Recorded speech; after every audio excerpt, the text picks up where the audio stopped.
ಈ ಜಿಲ್ಲೆಗೆ ನಿರ್ಬಂಧ ಇರುವುದು ಅಷ್ಟೇ ಅಲ್ಲದೆ ಅವನ ಕೂಡಲೇ ಬಂಧಿಸಬೇಕು ಮತ್ತು ಸಮಸ್ತ ಕರ್ನಾಟಕದ ಎಲ್ಲ ಬಸವ ಭಕ್ತರಿಗೆ ಬಹಿರಂಗವಾಗಿ ಕ್ಷಮೆ ಯಾಚಿಸಬೇಕು.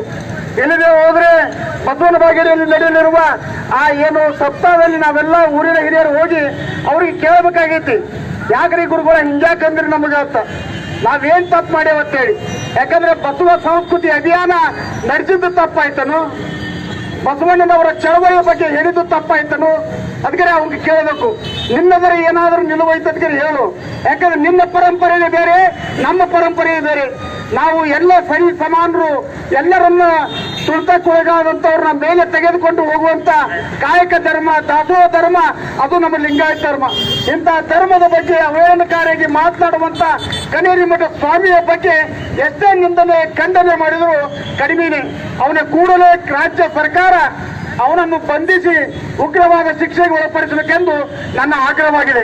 ಇಲ್ಲಿ ಮಾತನಾಡಲು